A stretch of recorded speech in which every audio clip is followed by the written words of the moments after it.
We have turned a new leaf. I feel like we've gone from the darkest timeline to like a better timeline.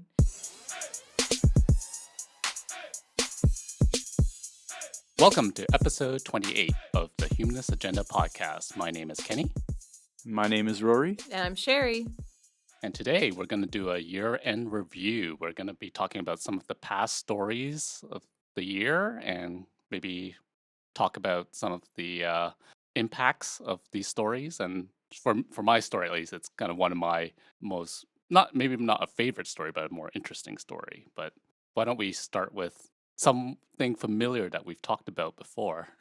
Sure. I decided that I'd bring back some information on basic income since that was my original guest lecture that got me involved with the Humanist Association. So here's some updates from a bit of research I did before coming here. For those curious about the class action lawsuit to have basic income reinstated in the province of Ontario, that did unfortunately fall apart earlier this year. 3 judges in the Supreme Court voted that they could not force the Ontario government to reinstitute basic income. Before we even get to that, what is universal basic income? Or freedom dividends. Well, if I'm going to give a recap on what basic income is, it is a form of social assistance that is not contingent upon work behavior. So, a more robust welfare system, you could say, but the freedom possibilities that it opens up for people are what make it such an interesting alternative to welfare as we've seen so far. And the most, I guess, in the media right now, the biggest example of that is Andrew Yang, the presidential candidate in the U.S., who's promoting $1,000 a month for every citizen in the U.S. I would say he is probably the most noteworthy political figure talking about basic income and really making basic income the centerpiece of his campaign, as far as I'm aware. And there are already examples of this, right? And that's actually been implemented in the world. There have been several pilot trials in terms of a full-scale implementation of basic income. Would you consider the Alaska payments universal basic income? Alaska's an interesting case, and it closely mirrors what people would like to see from basic income. The way Alaska's permanent fund, which is what they call it, operates is it's based on revenue generated from the invested proceeds of their oil resources. And so that has generated a citizens' dividend that they are able to tap into to pay out to every person living in Alaska within whichever criteria they've set out. I think you have to have residency for 3 to 5 years, something like along those lines. And based on that, they are able to pay out essentially a basic income to everyone and enable just a more secure way of living in Alaska. Okay. Continue on with your update. Absolutely. So that is actually the worst news that I have to bring. Is just that the first lawsuit to have basic income reinstituted, to force the Ontario government to reinstitute basic income, was simply not viable. We could not achieve that result. And we only really had it for a few months, right? How long did it last in Ontario? Oh gosh, I don't have the exact count of how many months we had it. I think the Liberal government brought it in pretty well near the end of their term. And there was a promise of like a year, right? Or a certain amount of time where they would have it in place. And then the Conservatives got elected and then took that out. They did. And the promise was actually from every major political party running in Ontario that they would allow the pilot test to run its course. I'm not sure whether it was 2 years, 3 years, but whatever the duration was to get viable research results from this study, every party was on board promising that they would let it go. Surprise, Ford lied. Yeah. That's a good slogan. It's the one I'm running on next term.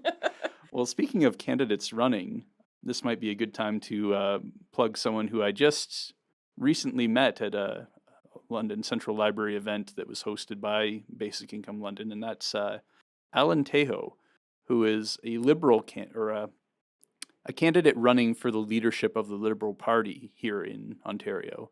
And he is, like Andrew Yang, promising to make basic income the focus and center point of his campaign. Did he quantify what the income would be, or is he just promoting that this is his platform, that he wants to make basic income a just part of his platform? Just that he wants to make basic income a reality here. I didn't have time to gather his specific figures, whether he was aiming to recreate the amounts promised in the pilot, which was roughly $17,000 per year. Did he give any details in terms of, how he's going to pay for this? And I guess, how did he approach as he's talking to the public? How's he promoting this? Again, I wish I had more of these details for you. It's actually a bit of a funny story. We were hosting this info session at the Central Library, and Alan drove one of the guest speakers that we had, Jessie Gollum from Hamilton. He drove her to the event. So it wasn't necessarily oriented to give him a platform to speak his mind and to give us details on how exactly he is going to campaign for basic income, how he imagines basic income functioning were he to become the Liberal leader.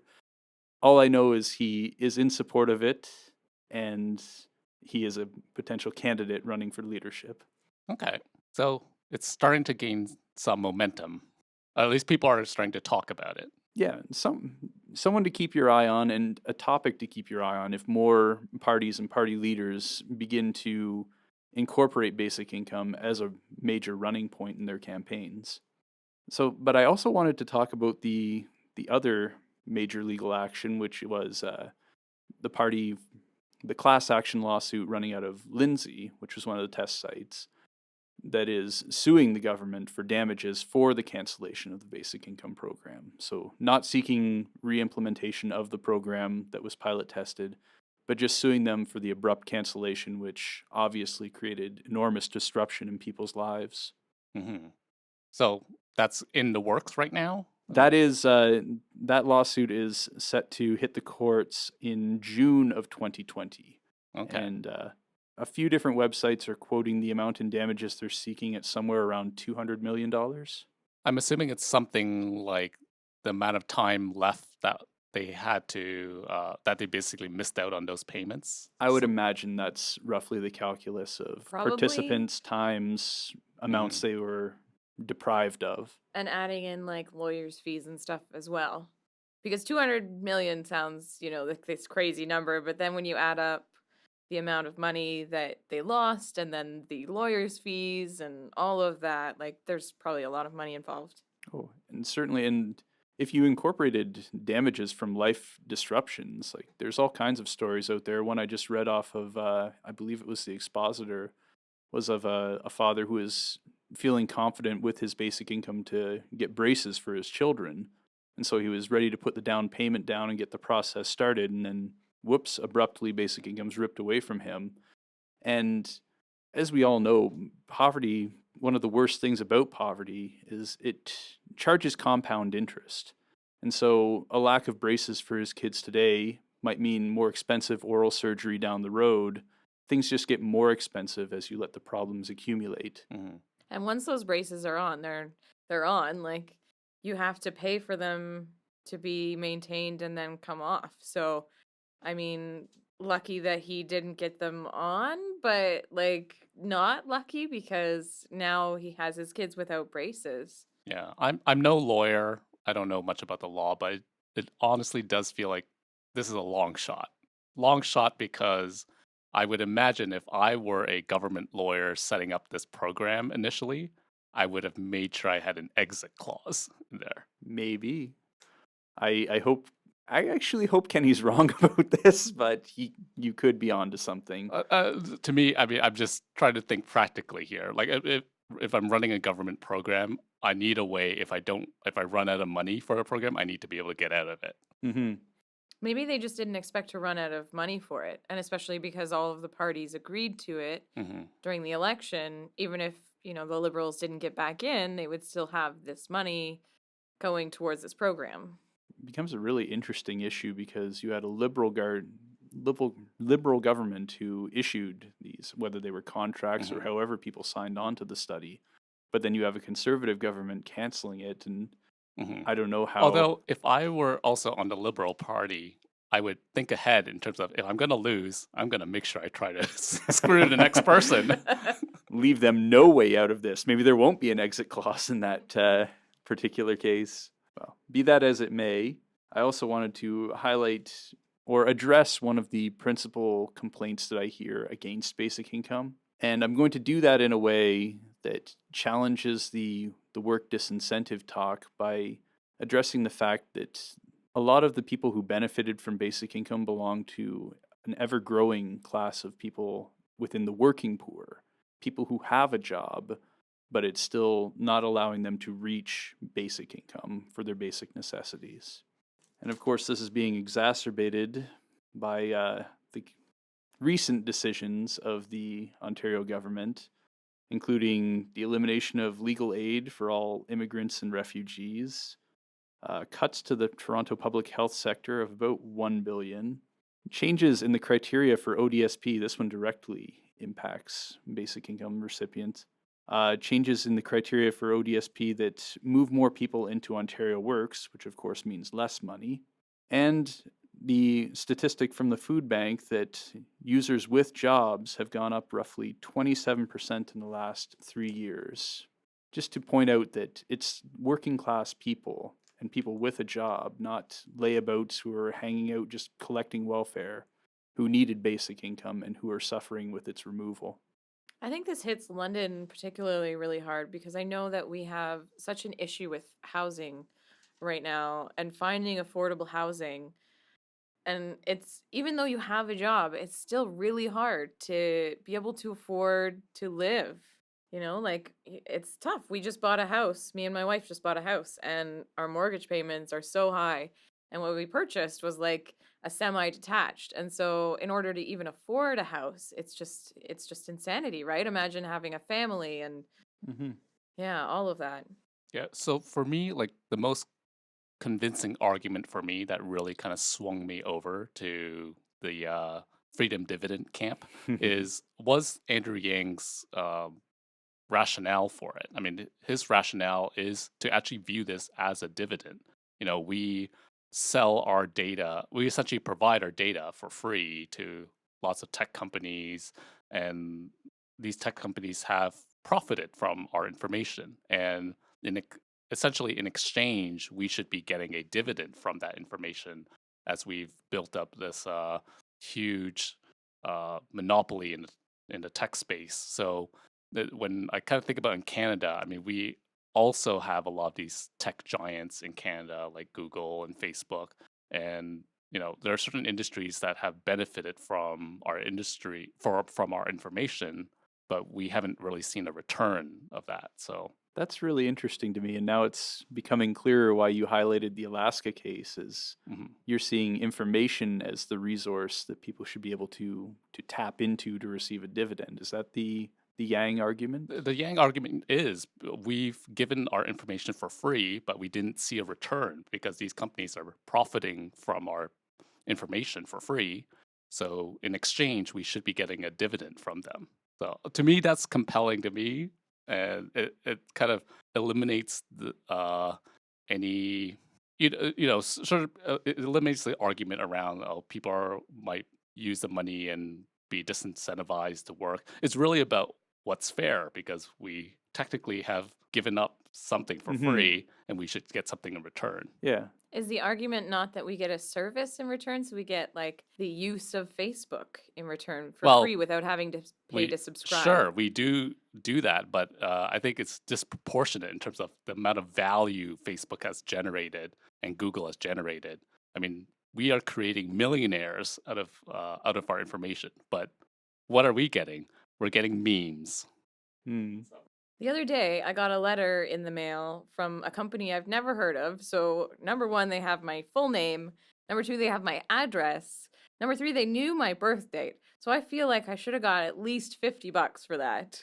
Exactly. Our information is valuable, right? Yeah. I mean, if you kind of think about 20 years ago, people like marketing companies paid a lot of money to get information to like send out mailers and things like that. So I think it makes sense to me. Yeah, it's amazing. I have no idea how this company got all of my information, but I'm sure it came from somewhere, and I don't know where. Like, I feel like I should know who is selling my information and where it's going, and this should all be transparent anyways. This brings up a question to me.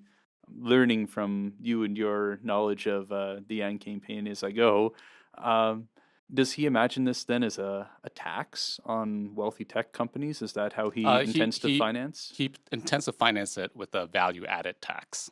So pretty much everything will get a value added tax to Ah, fund it. so not just specifically targeting tech sector No, and people who sell information. no. I still find this agreeable because there are many other reasons through different philosophies that you could find to charge the wealthy a tax hmm for the gross profits that they've already accumulated off of the backs of people through less than honest means, we'll Yeah. say. I mean, publicly he's positioning it as, I'm just trying to create a fair system, right? Whether you're wealthy or not, we'll just kind of find a way to equalize everything. He's not trying to pit, billionaires against the common people. So that's his strategy. I certainly wish him luck in winning the the Democratic seat. I don't think he's going to win, but I'm hoping. But I'm we hoping. really like him anyways. I hope maybe if he doesn't win, he like runs for Senate or something like that. Or even if his ideas just become infectious to the Mm. other Yeah. party candidates, that would still be an awesome step forward. Just like Bernie in the last election when he lost to Clinton, now everyone's talking about like free Medicare, stuff like Mhm. that. Yeah. Yeah.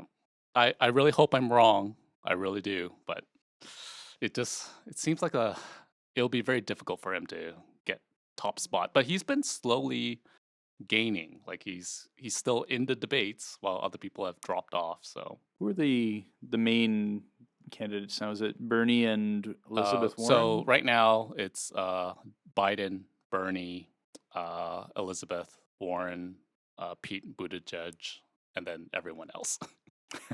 What about that that rich mayor who just got in it? Yeah. Who's I not heard about actually that. campaigning in Iowa, but like How wealthy spent people just started throwing money. hundreds of millions of Yeah. dollars on ads.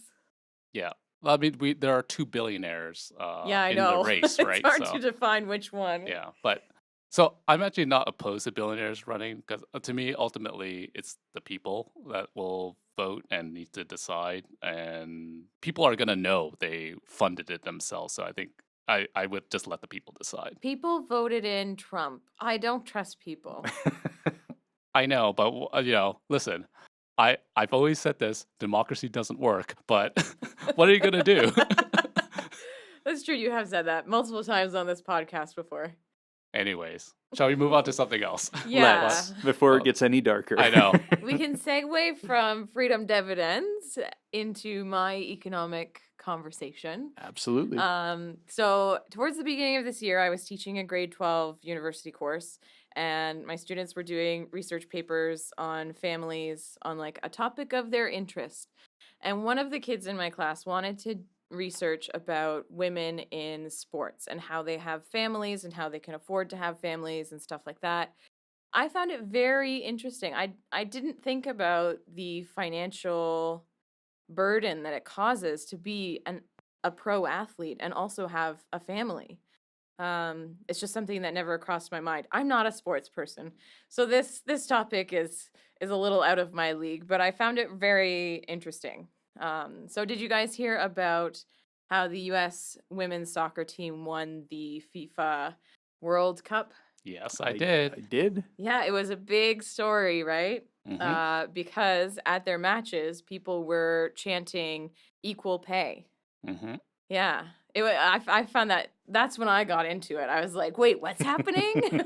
And then I found out that the captain of the women's soccer team is also a lesbian. And I was like, yes, I'm in. What is this story? What is this sports ball? How does this sport thingy work? Yeah, so I was totally in on this one. But yeah, so earlier this year, the women's soccer team, the U.S. women's soccer team, they won the FIFA Cup. Before that, about 3 months before that in March, they filed a lawsuit because they were earning less than the male teams that don't win quite as much as they do. This all came from a news article in The Atlantic. So in some cases, they earned 38% of the men's pay per game. 38%, And if less I than half. and if I recall correctly, the attendance for the women's games were significantly higher than the men's, Yes, which that was also part means of it. the women are making more money. Yeah, Like from a They're from generating Yes. more. they're generating more revenue Yes. yes. for the federation. That was my next note, was that the women's team has generated more profits and revenue for the U.S. Soccer Federation, earning larger viewing audiences and playing more games than the men do. So they have won 3 World Cup titles and 4 Olympic gold medals. And then just to compare it as well, the WNBA salaries, so the women's basketball, National Basketball Association. The sports balling basketball The sports thing. ball is where you dribble it versus kick it. With the orange ball, that one. The orange ball game. They start at 50,000, and the median is 71,000 per year. This is how much the women are making versus the NBA players, the men's league. They earn a minimum of $500,000, $582,000. That was the statistic I read. Mhm. That's insanity. Going back to your like freedom dividends thing, who needs in a year $582,000? What are you going to do with that money? Obviously a mansion. I think that amount of wealth is obscene, and I do not think we should be paying people that amount of money. I mean, I think when it comes to the sports world, I mean, this is pretty common on the male side, right? I would maybe segment it only to the North American leagues, because usually the North American leagues, we're talking about, 6 figures all the way to multi-million-dollar contracts. And usually the justifications around, once they leave the sport, they're not really going to work anymore. But at the same time, I mean, when you kind of look at the feel of athletes, people transition to other jobs, so they live very comfortable lives after. Mhm. So And they have a lot of sponsorships and things exactly, like that. when you kind of think about actually where they make a lot of their money, it's actually through sponsorships. But So like I have to think like, will I even make $500,000 within the I guess I would make $500,000 within the in course of my your lifetime, career. probably. Maybe I might get to that. But that's like 1 year of their pay. I'm not buying this like, they get this money for the rest of So their lives. do you think people should be paid based on how much revenue they generate? Because if that's true, then the women's soccer team should definitely have made more money than the men, Totally. right? Yeah. Yeah, I definitely But think then that. when you compare like the NBA, the men's NBA versus the men's are definitely going to make a lot more money. This could get really complicated, though, if Mhm. you try to determine who is actually generating the revenue. Is it the athlete who people come to see? Is it the people who set up the stadium that enables the event to become an event in itself? Mhm. It's a very diffuse amalgamation of people that enables these types of things to happen, but we focus only on a few select persons, the superstars, if Yeah, you but will. if you think about it, just even in a single game, like in a single men's game, for specific to the NBA, so basketball, they tend to gather quite a large crowd, like significant amount of ticket payers versus the women's game. So in that scenario, would the men continue to have higher pay versus the women, Why or can't they be paid the same amount for the same job? Like, let's say you're the they captain might of a they team. might actually be You different all get the same leagues. amount. I'm not 100% sure, but I think like the NBA, they might be like actual different organizations, meaning That one specifically might be. But I think the soccer federation is not. soccer's not for Yeah. sure. Yeah. Yeah. Yeah, from what I understand about the sports ball thing. But yeah, so I also thinking about the wage gap, it's worse for women of color, which surprised to no one, right? Yeah, so this lawsuit that they filed also alleged that the federation allocated fewer resources to promoting women's games than men's games, including not announcing games early enough to allow for larger crowds. So they also claim that they spend less on practice facilities, travel arrangements, and medical care for the women's team So I was also reading an article about that in the Houston Chronicle, and so that last point came from them. But it's interesting because they have to maintain the same amount of physical fitness for less money. So I feel like they're doing the same job as the men. They're playing, they're kicking the ball the same way, and yet they're paid less. So under the current contract, the women have to win more games to earn the same or more than the men. which is ridiculous. Like Yeah. to me, this is a clear example of. I mean, clearly they're making more money. They definitely should be paid more. Yeah. That's No, Hmm. it does seem very cut and dry in terms of because if it isn't really, I mean, the federation is literally earning all their profits from women yeah. and then passing the profits over to the men as well, even though they're doing less work because they're playing less games, right? Yeah, for sure. It's an interesting case because often people cite that women have babies and so therefore they have to go off of their pay. And I've read about Nike who deducts or subtracts some of their pay when they get pregnant. And they've been very criticized about that, and they're going to stop doing that apparently. But women have to have the babies. Like we're genetically, like biologically, we have to do the babies, but we shouldn't be penalized for making the babies. We have to populate this earth, not overpopulate, but we have to bring people into the world, the next generation. So why are women penalized for that sort of thing? So that's like the only reasoning really that I've heard that women get paid less because of our biology. But I really don't like, it's this amazing stark contrast in this world of sports that we're looking at, but it happens outside of the world of sports as well. So I just find it very interesting that the U.S. women's soccer team has started challenging this, because you think about how can you really live and be a professional sports player on something like 50,000 a year, and you have a family, and that's not livable. They just want a living wage. They want to be able to do what they're good at, and they can only do it for a certain amount of time, the same as the men, where you can only Mhm. be, a sports player for a certain amount of time before your body gives out. Yeah, you would think that according to the argument that an athlete needs to be paid more because their body is going to wear out from the extreme stress and wear and tear, women should earn more based on that argument too, since they have the potential to lose some of their prime playing years to a biological imperative if they make the choice to have children. Hmm. Yeah. So they filed that lawsuit, and then in November, they were granted class status so they can file the lawsuit as a group with all 28 plaintiffs listed. So they don't have to file individually. So that was a big win for them this year, and it's set to go to trial in May 2020. So we'll get to see that. We'll stay tuned in the I future to think this an sports update will be news. needed. Mhm. Oh man, I'm not good at the sports news stuff. I just find it, I was very fascinated by this whole thing this year, and I'm so glad that women are standing up and saying, we want equal pay. This is not okay anymore. We've seen it in many different industries. We saw it in Hollywood, a lot of female actresses coming out and saying, here's what I make. Here's what my co-star made. It's not the same. Hmm. Yeah. As much as I'm inclined to not weep for the millionaires who are making less millions than the other millionaires, I, in principle, completely agree with the actresses, the athletes. In terms of pay equity, it's time. Yeah. And all you're asking for is just some of that money, right? Yeah. In return for standing up for them. Okay. So, my story. My story is about a really big telescope.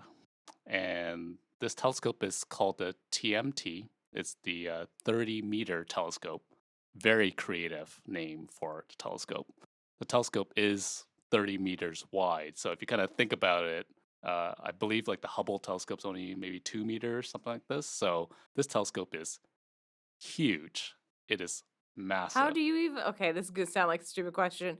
How do you even look in a telescope like that? They would have to like taper it down to like, I don't know. So actually this telescope is uses a bunch of mirrors to basically bounce light back and forth. So it's not very long. It kind of keeps Oh. bouncing light back and forth into smaller and smaller focus. So Oh, okay. And you don't yeah, distort any of the no, image? No? no. Oh, So okay. because this mirror is so big, it's actually made up of 492 smaller mirrors that they have to like put together.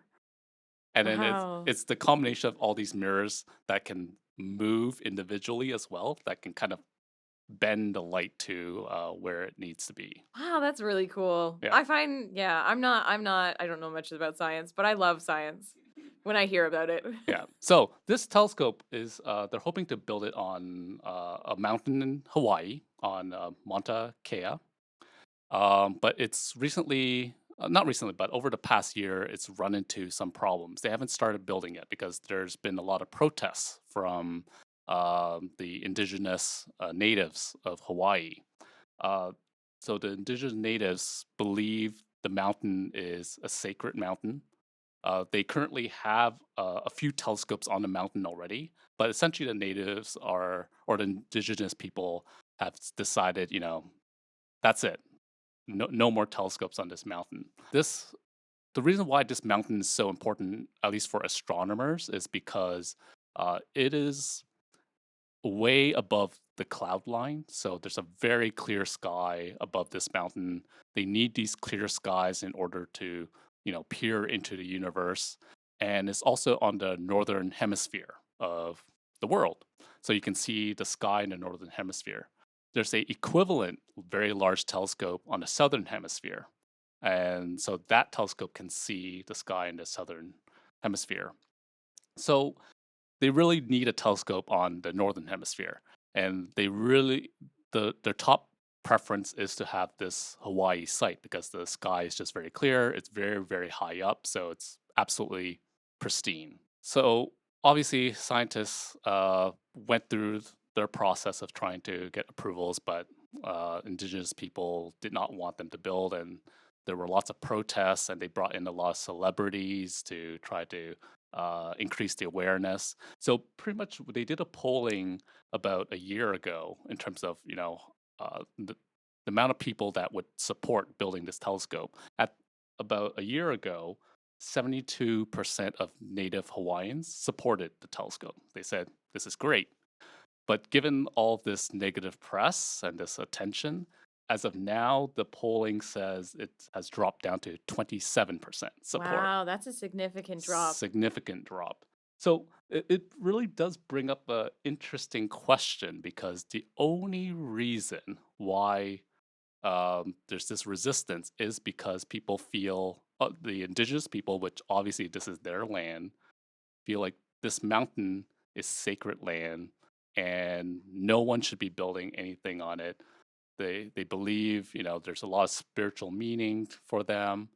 Uh, and obviously, the counterpart would be for scientists, this mountaintop is also pretty sacred for them because it is one of the only locations in the world where we're able to actually discover, new things about the universe, peer into the beginnings of the universe.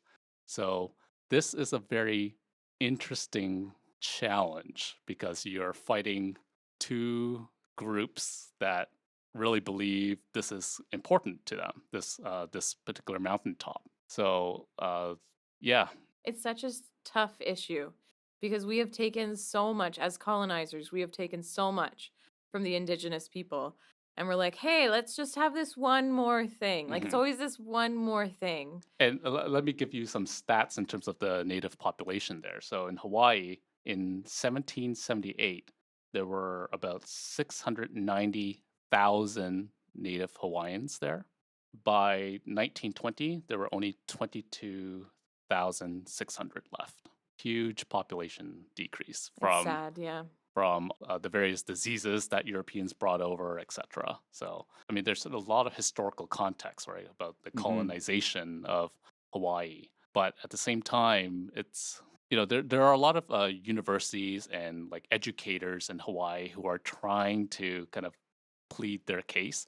I mean, clearly everyone understands the history of the colonization of Hawaii, but there's a lot of like educators and university professors, even indigenous scientists who are putting out like YouTube videos, trying to, help people learn about why this telescope is Hmm. important, trying to just create a little bit more awareness of why this is important.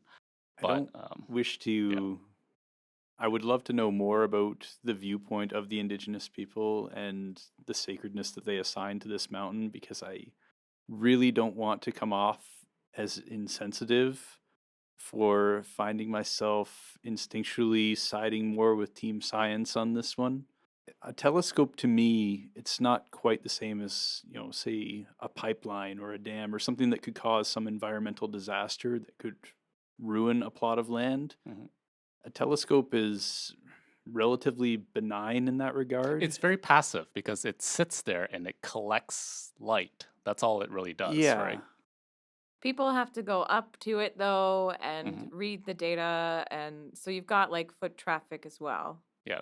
For this mountain, they usually just build a single road, and actually, it's not open to the public at all. Like these facilities are pretty restricted to scientists only.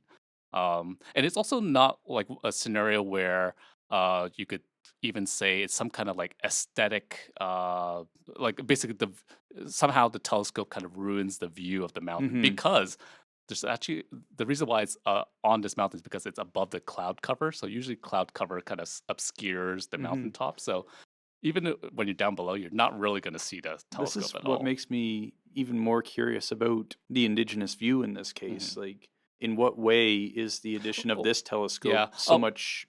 Well, I'll give you maybe this is one of their arguments, right? One of the arguments is, would you go to the Vatican and just like decide I'm just gonna plop something on top of the Vatican?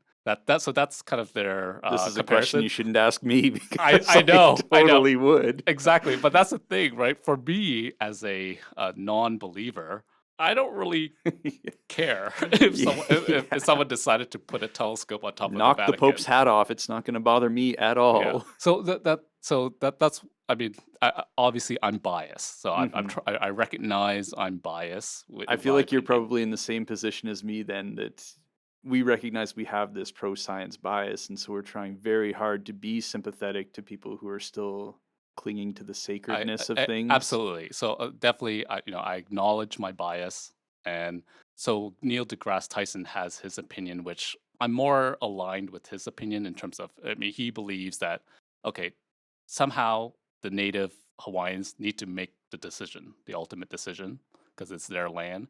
But before they make a decision, he wants them to be informed about why the telescope is important and to basically give them the information they need to make the decision. Are they? We already went through the fact that democracy doesn't work, so Yeah. I Are know. they credible arbiters of the value of this telescope? I don't know. I don't know if I fall in line with Mr. Tyson on this one. But what else are you gonna do? If you force the telescope on top of the mountain, I mean, you're never gonna hear the end of this from protesters. They'll do everything they can to block construction, probably destroy the telescope in some way.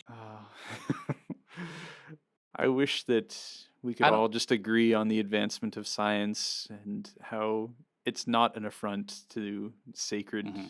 Yeah. landscapes of any sort, unless it was like, well, we need to drill the mountain in order to do this or that, or, Hmm. that's why I'm saying, for me, it really hinges on destruction of the environment would be where I would draw the line and say, you're Hmm. costing these people something in real observable terms. I'm having trouble with this because you are just like you're destroying, not destroying fully, but their culture. Like we're talking about their culture and their traditions.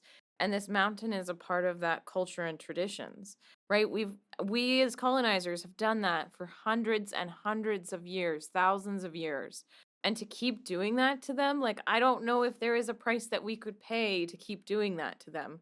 I think I think we have to atone for our sins at some point, and to say like, hey, I don't know, this whole conversation reeks of like you're savages because you believe in the sacred ground kind of thing, and that like I don't know, But I but cringy. what to me, what was interesting is that the polling, though, like because before these protesters made such a big, fuss about the sacredness of the mountain, the majority of Native Hawaiians actually wanted this because they realize why it's important in terms of, I mean, obviously they care about the science of kind of the research that comes out of Hawaii, things like that. But suddenly there was this shift the moment protesters started bringing up the topic around the sacredness of the mountain. So That's very interesting too. I, Just that I, I just they were find more swayed by that argument than I find that the polling was just very interesting how it suddenly flipped.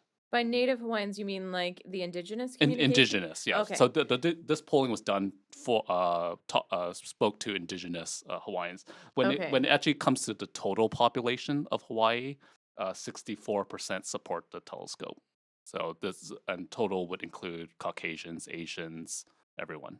Mhm. So just So specific. there was a time when the indigenous Hawaiians were in favor of the Yeah, telescope. yeah. So there was a time, like about a year ago, when they were like promoting that they were going to be building the telescope.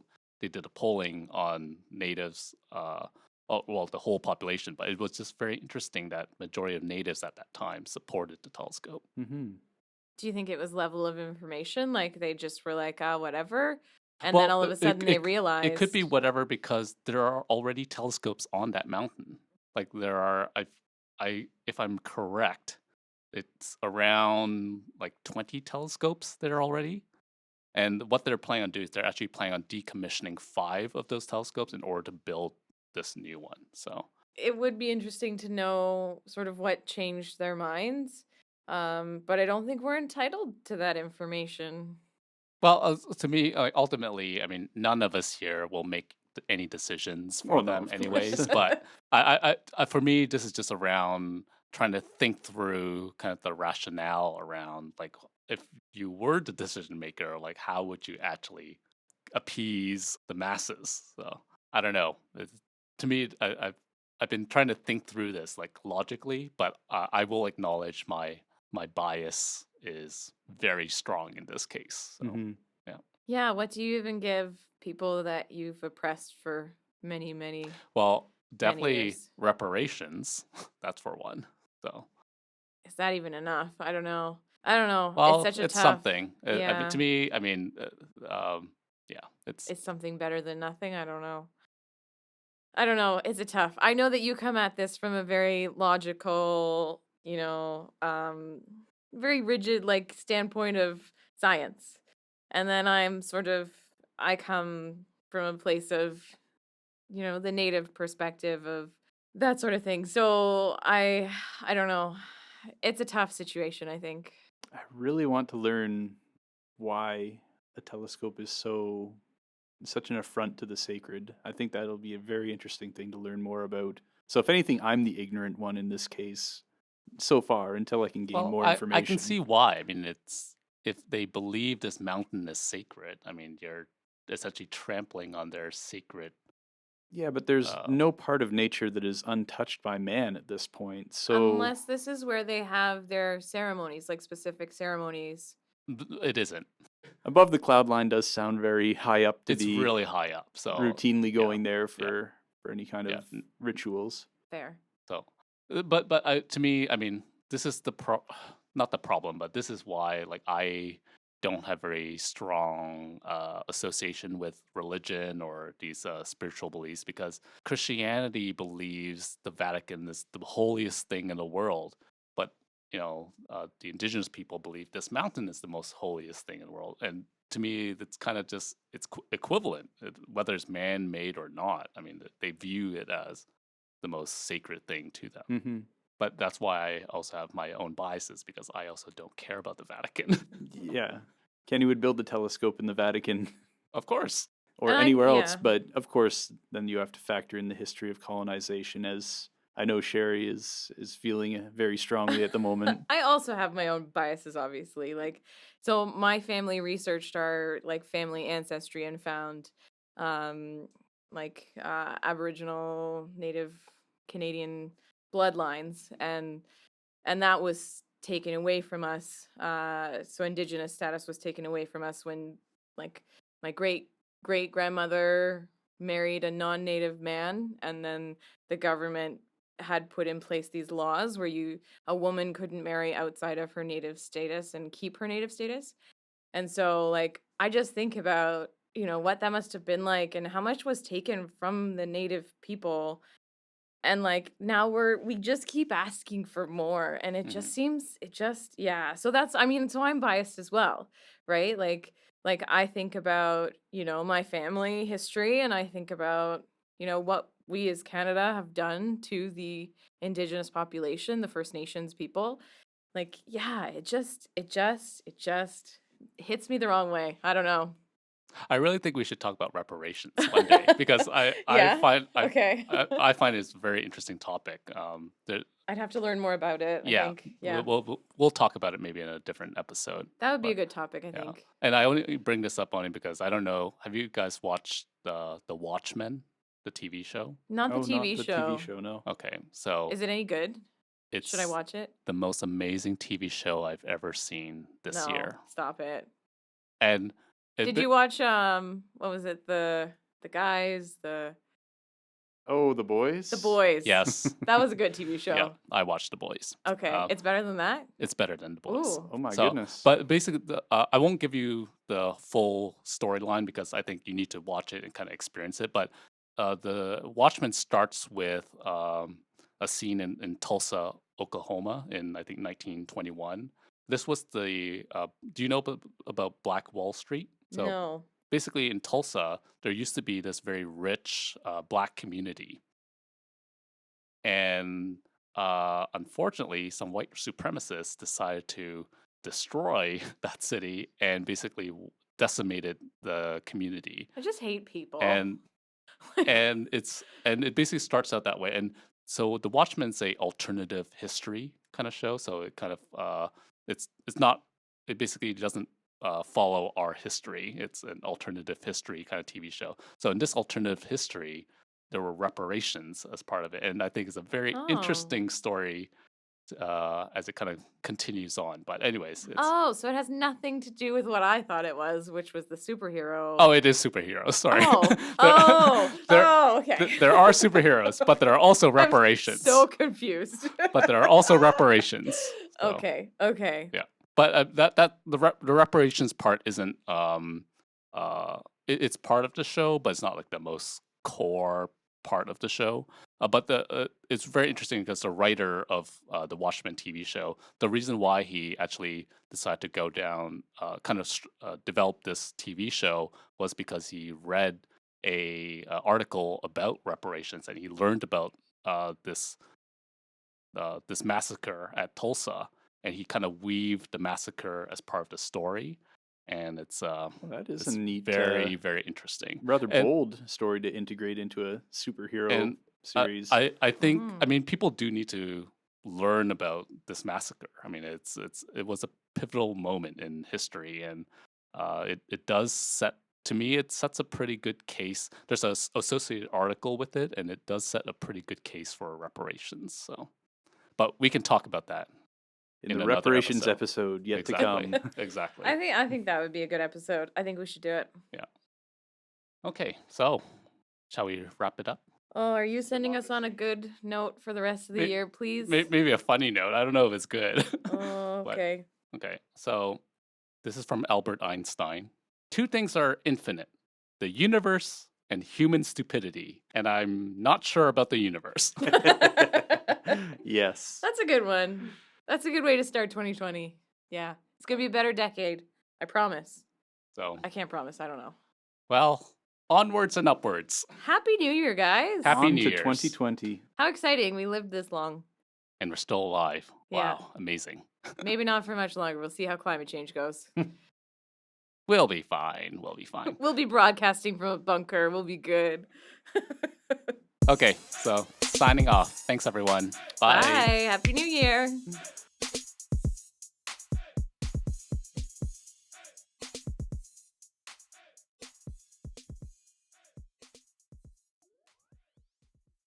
I heard, okay, so I was watching a little profile on Andrew Yang, and Yeah. apparently his His group, maybe you've talked about this before. His group is called the Yang Gang. Yep, the Yang No. Gang. Yeah. It's pretty awesome. I'm kind of on board with Andrew Yang now. Oh, listen, if I was in the US, I would be all on board the You'd Yang be in Gang. the Yang Gang. Yeah. Oh, he's an interesting He's guy. won me over, especially over like all the other candidates. So Yeah, he was profiled on Hassan Minaj's show on Netflix. I just find him It's really very good. I find him very practical, and like he's able to kind of recite facts that is kind of publicly available, and I just feel like that's the type of president I want. Someone that's practical and just says the truth. So Yeah, that'd be a nice change, wouldn't it? And he yeah. wears a lot of hats and pins that say math. exactly. Make America think harder. Is that what it is? I Yeah. thought it just Oh, meant that's math. so good. No, that's what it stands for. Make America think Oh. harder. It's playing on the Oh, MAGA hat, but it's so good. that's really good. Exactly. I like this guy. His campaign team is amazing, except for the one incident where, for some reason, they were opening up this like campaign office, and one of the volunteers wanted to get down on his knees and have Andrew Yang spray whipped cream in his mouth. Mm. What? And the campaign manager like I've heard about had that. to like run in and was like, let's go. Like, Yeah. don't make a big deal out of this. I heard about that. It's like one of the most.